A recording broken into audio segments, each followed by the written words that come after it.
In today's episode, we're looking at these 5 police officers who were eaten alive by deadly animals, from aquarium security gone wrong to a wilderness search captured on drone footage. But first, we start in Florida, where a deputy's search for a missing child led him into dark waters where something massive was waiting beneath the surface. It was August 17, 2014, in Polk County, Florida, where humid night air hung heavy over a sprawling mobile home park, surrounded by retention ponds and thick palmetto scrub. These stormwater basins dotted the rural landscape, their dark waters concealing what lurked beneath in the murky depths. Deputy Lauren Pike, a 41-year-old patrol officer with 17 years of experience, had earned a reputation for responding to nuisance wildlife calls across the county's most isolated zones. Working the night shift alone, Pike covered vast stretches where alligators were as common as streetlights were scarce. That evening, a frantic call came through dispatch reporting a missing 9-year-old boy last seen riding his bicycle near one of the retention ponds behind the trailer park. Pike arrived first at the scene, activating his body cam as the red recording light began documenting what would become among the most disturbing footage reviewed internally. The child's bicycle lay abandoned at the water's edge. Small tire tracks led directly to the waterline before disappearing into the soft mud. Following standard protocol, Pike radioed for backup and fire rescue, but with a child potentially in the water, every second counted. He approached the water's edge cautiously, his flashlight beam cutting through the darkness as he called out for the missing boy. The retention pond stretched roughly 50 yards across, its surface black and still under the pale moonlight. Pike knelt at the muddy shoreline, leaning forward to examine what appeared to be small footprints in the soft earth. American alligators in Florida can exceed 10 feet in length and weigh several hundred pounds, with jaws capable of inflicting catastrophic crushing injuries. They're ambush predators, perfectly adapted to strike from concealment in dark water. At 11:47 p.m., the body cam captured the moment everything changed. As Pike leaned further over the water's edge, his boot slipped on the muddy bank. The camera recorded his arms windmilling as he fought for balance, stepping ankle-deep into the water to steady himself. The water erupted without warning. A massive alligator surged upward from the depths, its powerful jaws clamping onto Pike's lower leg near the ankle. The body cam shook violently as Pike cried out, the sudden attack yanking him forward into deeper water. Pike managed to draw his service weapon, firing 2 panicked shots as the alligator began its death roll. The footage captured the chaotic spinning motion, water rushing over the camera lens as both predator and victim disappeared beneath the surface. The audio recorded Pike's muffled screams and the distorted sound of displaced water before the camera went completely black as water flooded the device. The body cam cut out after just 43 seconds of submersion, but the attack continued in the dark water. The alligator's death roll had caused Pike to lose consciousness rapidly from the violent spinning motion and oxygen deprivation. The massive reptile maintained its grip for several more seconds before releasing Pike's body and retreating into the deeper sections of the pond. When backup units arrived 12 minutes later, they found only disturbed water and Pike's patrol car with the doors still open. Recovery teams located Pike's body and the water-damaged body cam in shallow water near the pond's edge the following morning. The alligator had released the body after the attack, a behavior consistent with defensive strikes rather than feeding.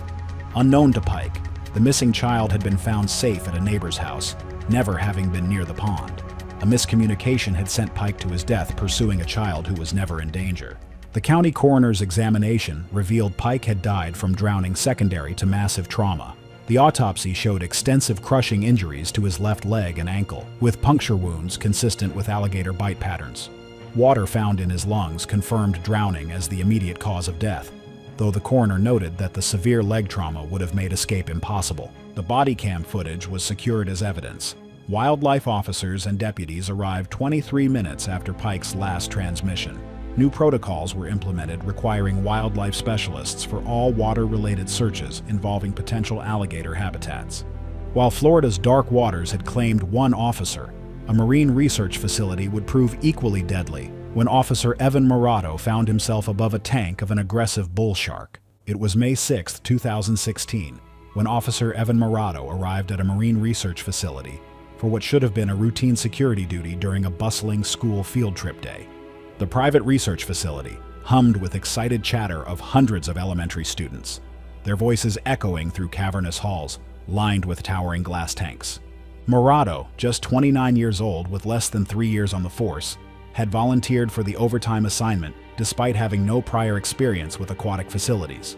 As part of standard protocol, He activated his body camera upon entering the facility, the small device clipping securely to his uniform shirt. The centerpiece was a 500,000-gallon shark habitat that housed several species, including one massive bull shark, an 11-foot male weighing nearly 500 pounds. The exhibit featured a suspended metal catwalk system, positioned 15 feet above the churning water, designed for researchers to observe feeding behaviors and collect data. Bull sharks are considered among the most unpredictable large shark species, particularly in confined environments. Their muscular bodies and powerful jaws are capable of inflicting catastrophic trauma, with serrated teeth adapted for gripping and tearing tissue. In captivity, stress and territorial behavior can make them increasingly aggressive.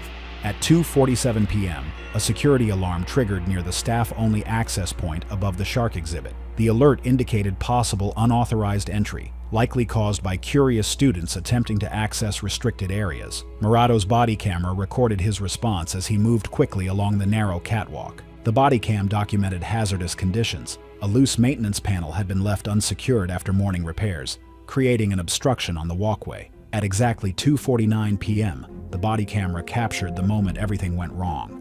The footage showed Murado leaning over the safety railing to get a better view of the students below when the loose panel shifted under his weight. His arms windmilled desperately as he pitched forward, his radio clattering across the walkway before disappearing over the edge. The body cam recorded his 15-foot plummet in terrifying detail, the camera spinning as he fell before striking the water feet first with a tremendous splash. The footage went underwater momentarily, capturing the murky blue-green environment before surfacing again, the lens partially obscured by water droplets. The footage captured Murado's panicked breathing and splashing as he attempted to orient himself in the massive tank. The violent disturbance immediately drew the attention of the bull shark, which had been resting near the bottom of the enclosure. What the camera captured next would become footage described by investigators as extremely graphic. The massive predator glided up from the depths, its powerful tail propelling it toward the surface disturbance. The body cam recorded the moment of impact as the shark's jaws clamped down on Murado's torso, just below the ribcage in one devastating bite. The attack was swift and precise. The shark bit down with crushing force before immediately releasing and swimming away, a typical investigative bite behavior observed in captive sharks. But the damage was catastrophic. The serrated teeth had severed major blood vessels and caused massive internal trauma. The body camera captured Murado surfacing briefly, his face contorted in shock and pain as he attempted to swim toward the tank's edge. The water around him rapidly darkened to deep crimson as massive blood loss occurred within seconds. His movements became increasingly weak and uncoordinated as he struggled to stay afloat. The footage showed Murado's desperate attempts to reach the tank wall, but his strength was fading rapidly. Within 90 seconds of the attack, he lost consciousness and slipped beneath the surface. The camera continued recording, but water intrusion finally caused the device to malfunction and cut out completely. After the camera failed, Murado's body continued to sink toward the bottom of the tank, while the bull shark retreated to the far end of the enclosure, showing no further interest in the victim. His body came to rest on the tank floor, where it would remain until recovery teams could safely extract it. Screams from visitors echoed through the facility as automatic emergency alarms activated. Staff initiated lockdown procedures and began evacuating guests while emergency responders were called. Once safety staff determined the environment was secure, they recovered both Murado's body and his water-damaged body camera from the tank floor. The medical examiner's report determined that Murado died from exsanguination due to massive internal hemorrhaging caused by shark bite trauma. The autopsy revealed that the bull shark's bite had caused catastrophic vascular injury to major abdominal vessels and extensive damage to the liver and right kidney. The coroner noted that the bite force had also fractured multiple ribs and caused severe internal bleeding that would have been fatal within minutes, even with immediate medical intervention. The facility closed for 2 days without public explanation. The facility implemented new safety protocols, including mandatory safety harnesses for all personnel on elevated walkways and emergency response training for all staff.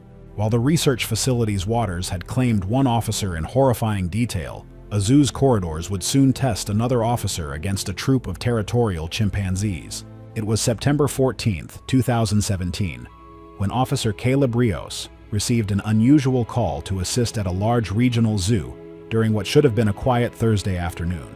The 34-year-old patrol officer had been dispatched to assist zoo staff after a barrier alarm repeatedly triggered in the primate section, indicating a possible security issue. Rios, a military veteran with 2 tours in Afghanistan and 5 years of police experience, approached the assignment with methodical precision.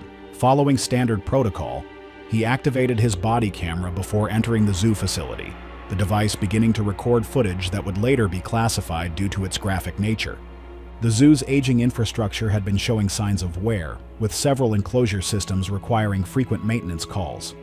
The primate section housed a troop of 12 chimpanzees in a large outdoor enclosure surrounded by reinforced steel mesh fencing and multiple security barriers constructed in the 1980s.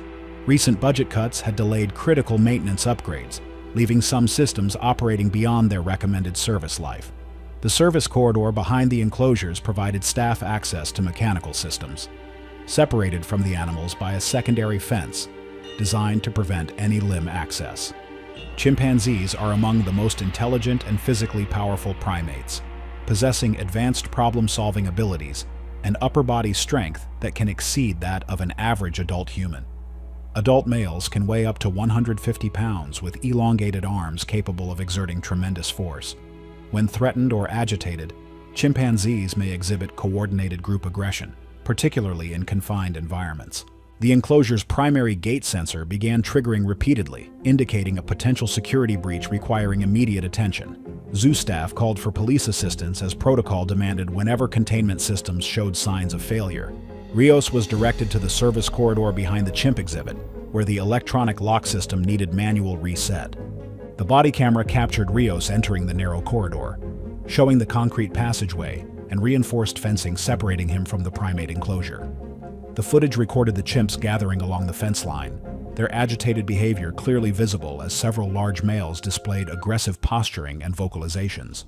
As Rios approached the control panel, the body cam documented his examination of the electronic systems. The audio captured the sudden metallic snap of a secondary latch mechanism failing, creating a small gap in the barrier, just wide enough for a single arm to extend through. At 3:12 p.m., the body camera captured the moment everything went catastrophically wrong. The footage showed the largest adult male chimp thrusting his powerful arm through the narrow gap and seizing Rios by the shoulder of his uniform shirt. The camera shook violently as the officer was yanked forward with tremendous force, his chest slamming against the fence. The body cam recorded Rios's panicked exclamations as he was pinned against the barrier, his arms trapped by the positioning and unable to reach his service weapon. The attack happened with such explosive speed that he had no time to react defensively. The footage captured the chimp's powerful grip, maintaining its hold, while one additional chimp joined the assault through the limited opening. The body camera continued recording as the attack intensified, documenting the chimps using their strength to pull and strike through the barrier opening. The audio captured Rios's agonized screams as sharp canine teeth punctured his exposed arms and shoulders. The footage showed the animals striking and biting in rapid succession, their coordinated aggression focused on any part of his body they could reach through the fence. During the violent struggle, one of the chimps struck the body camera directly with a powerful swipe, causing the device to malfunction and cut out completely after 17 seconds of attack footage. The attack continued for several more seconds after the camera failed. The chimps maintained their assault until Rios lost consciousness from blood loss and trauma. Once his struggles ceased and he became motionless, the animals immediately disengaged and retreated deeper into the enclosure, their aggressive behavior ending as suddenly as it had begun. Zoo staff immediately contacted 911 dispatch upon discovering the scene. Additional police units arrived within 6 minutes, followed by animal control specialists.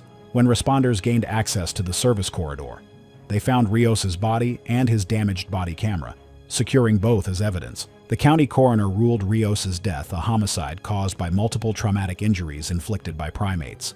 The autopsy revealed extensive bite wounds to both arms, shoulders, and neck, with a fatal injury to the carotid artery. The medical examiner noted that the cause of death was exsanguination due to arterial laceration of the neck, with contributing factors including blunt force trauma to the head and chest. The zoo implemented immediate safety upgrades to all primate enclosures and revised protocols requiring 2-person teams for any maintenance work near animal barriers.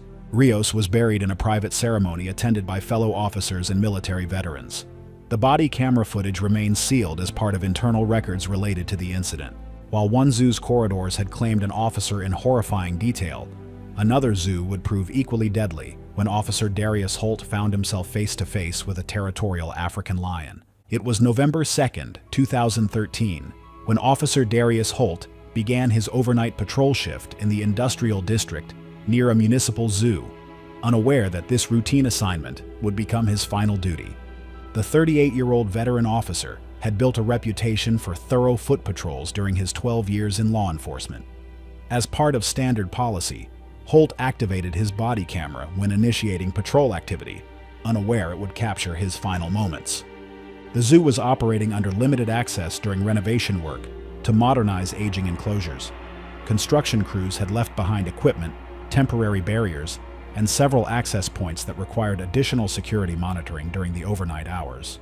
The November night was unusually warm for Ohio, with temperatures near 50 degrees and light fog rolling in from Lake Erie.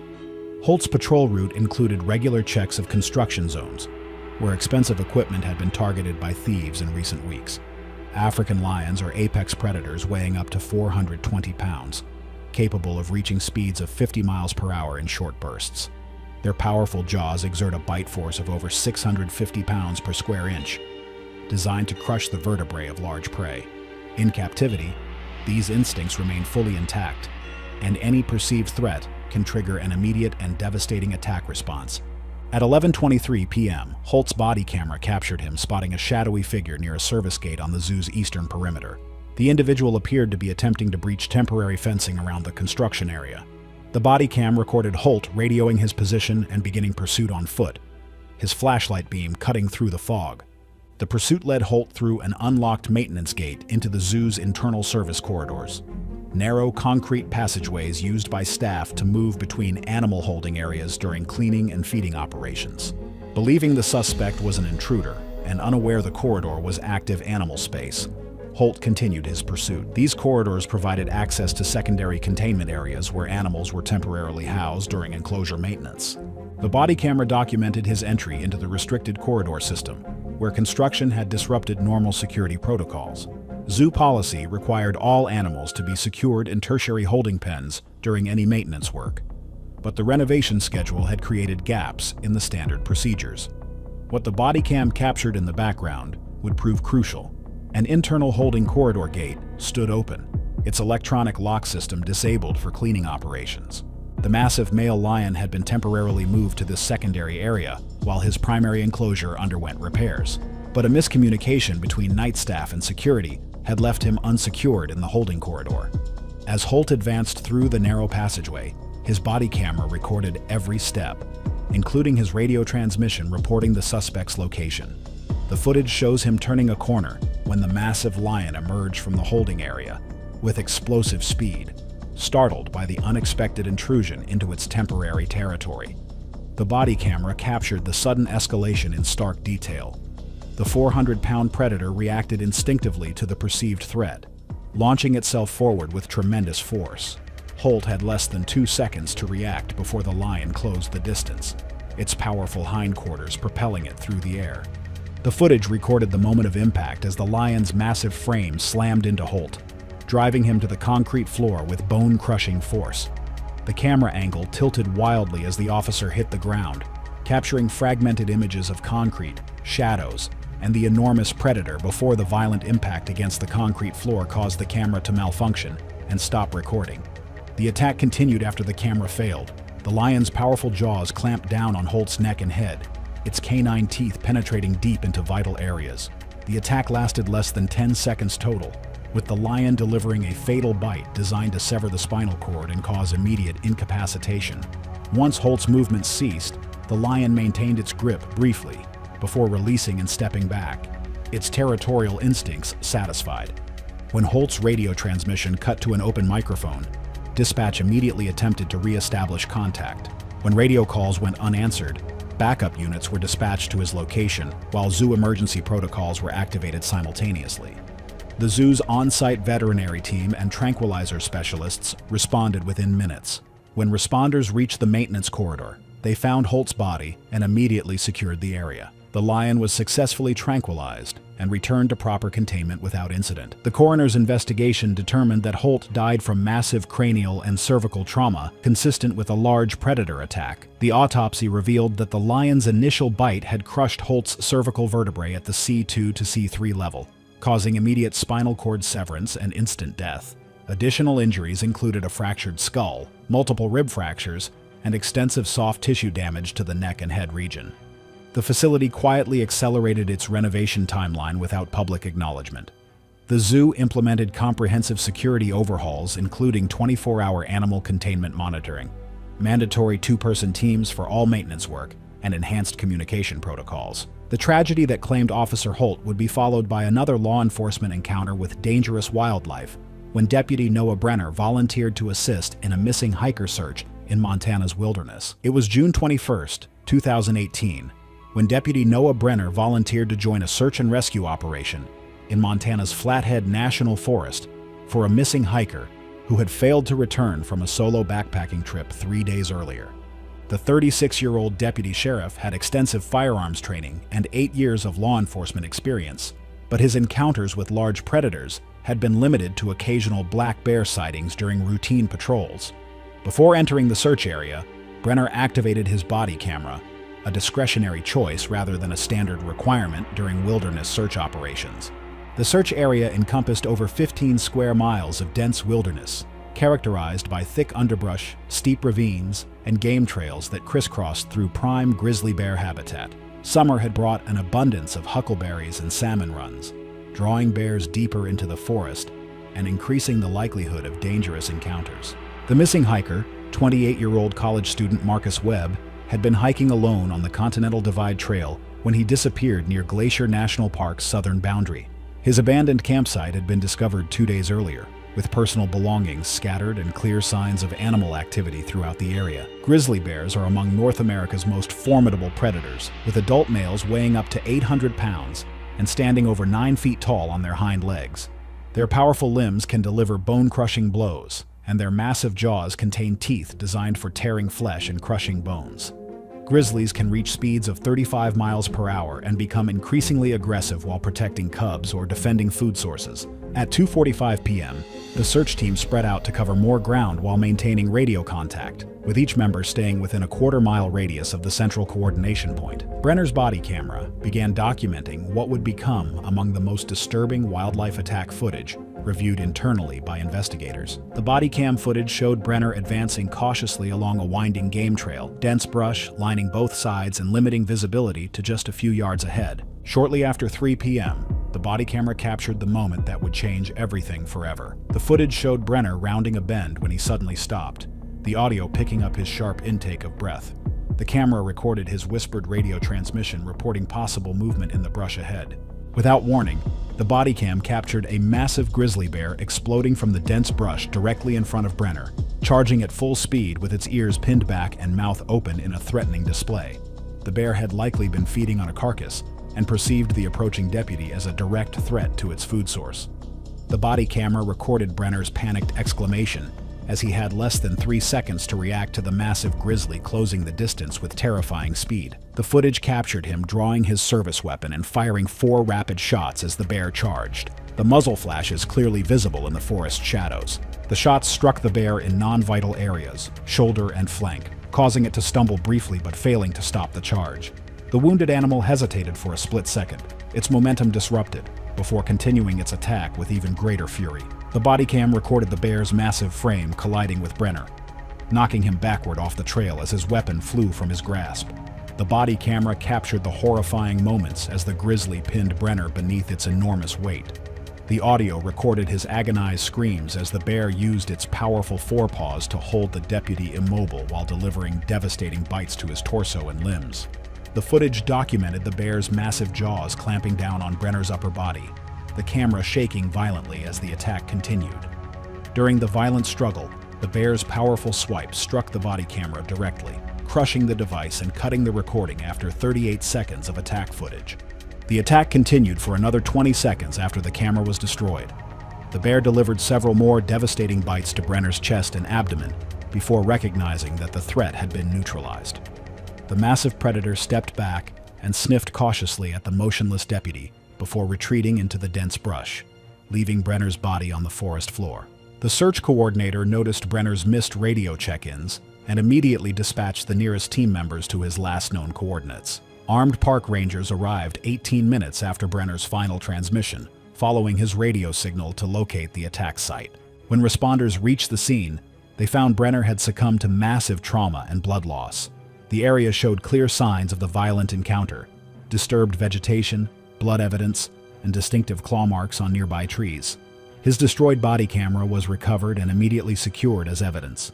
The autopsy revealed extensive bite wounds to the chest, abdomen, and extremities, with the fatal injury being massive thoracic trauma that punctured both lungs and the heart. The coroner noted evidence of defensive wounds on Brenner's arms and hands, indicating he had fought for his life during the attack. Cause of death was listed as exsanguination and respiratory failure due to multiple penetrating trauma wounds inflicted by a large carnivore. Wildlife officials launched an investigation to identify and track the bear responsible for the attack. Using evidence from the scene and the brief body camera footage, they located and euthanized the animal 3 days later, following standard protocol for aggressive wildlife encounters involving human fatalities. The incident led to enhanced safety protocols for wilderness search operations, including mandatory bear spray for all personnel, 2-person minimum teams in grizzly habitat, and improved communication systems. Thanks for watching. Want to see more? Click on your screen now.